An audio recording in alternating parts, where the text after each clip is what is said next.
humain énorme en Afrique. Merci beaucoup. Maintenant, je passe la parole au président de transition de Burkina Faso, Ibrahim Traoré.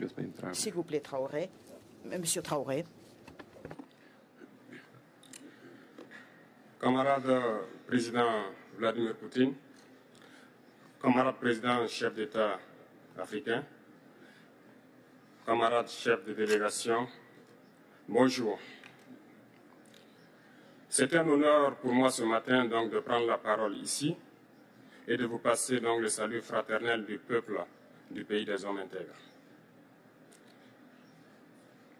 C'est aussi le lieu pour moi, avant tout propos, de rendre grâce à Dieu, Dieu Tout-Puissant qui nous a permis de nous réunir ici ce matin en bonne santé pour parler de l'avenir et du bien-être donc de nos peuples. Je m'en vais m'excuser auprès des anciens que je pourrais vexer dans mes propos à venir. Africanité oblige, les droits d'aînesse, je me dois de m'excuser. Camarades, j'ai quelques questions donc de ma génération, mille et une questions qu'on se pose. Mais nous n'avons pas de réponse. Et il se trouve qu'ici, nous pouvons laver donc notre linge sale parce qu'on se sent en famille.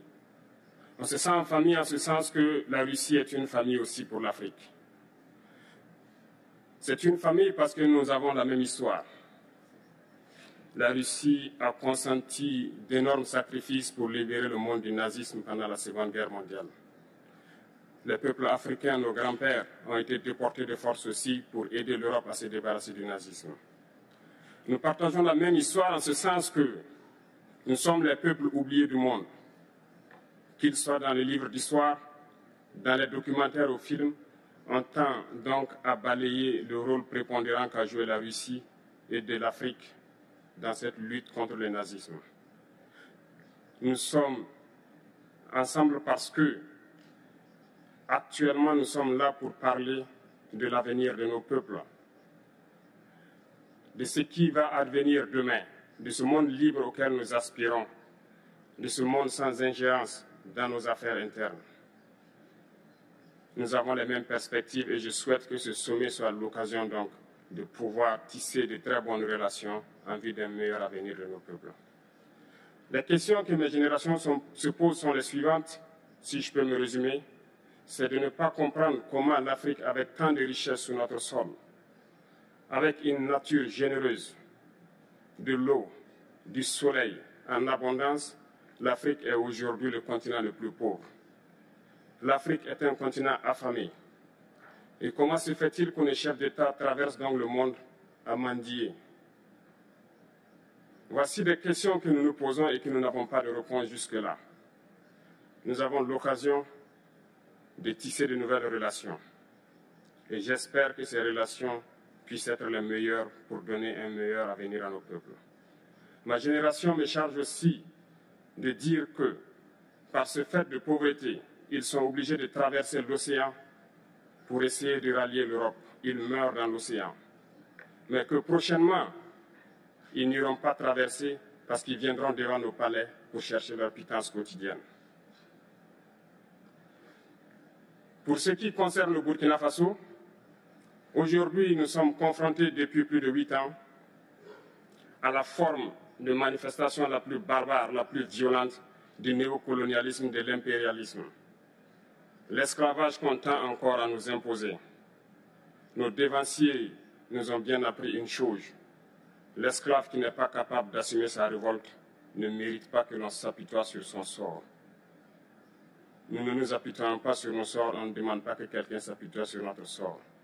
Le peuple burkinabé a décidé de lutter contre l'île terroriste en mesure de relancer son développement.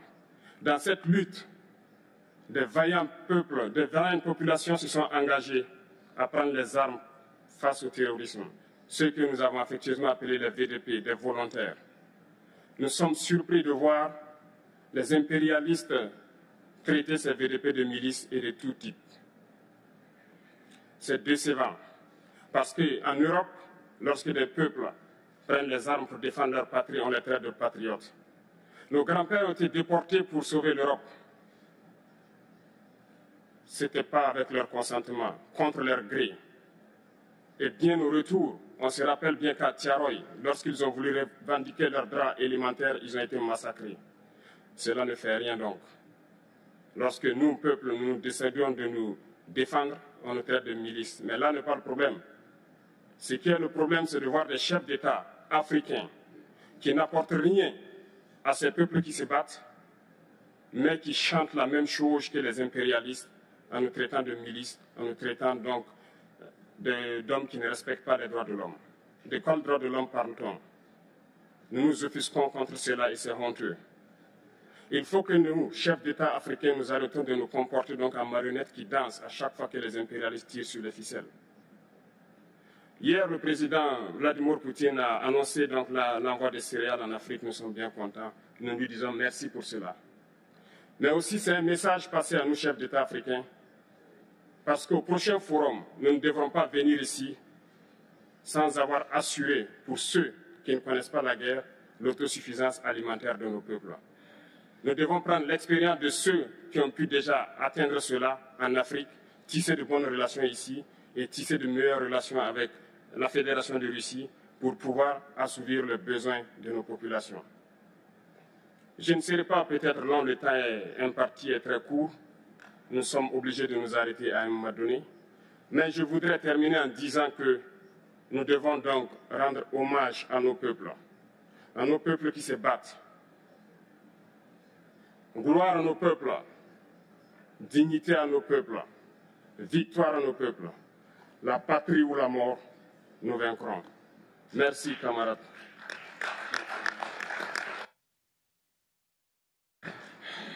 Спасибо, уважаемый господин Трауре. На что хотел бы обратить внимание.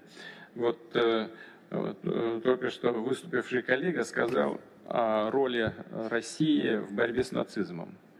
Она кем-то пытается быть затушевана, забывается, но эта борьба велась Советским Союзом, Россией в интересах всего человечества, для освобождения человечества от нацизма. Я хочу обратить внимание, что и борьба Африки за свою независимость, борьба Африки против апартеида велась и ведется не только в интересах самой Африки, она ведется в интересах всего человечества, потому что эта борьба приводит к результатам, которые улучшают само качество взаимоотношений в мире, а значит направлена на улучшение ситуации в мире в целом. В этом смысле я, безусловно, согласен с господином Трауре. Это очень похоже на то, что происходило и происходит с Советским Союзом, с Россией в его борьбе, и то, что происходит со странами Африки сегодня в борьбе Африки за свою подлинную независимость и свободу.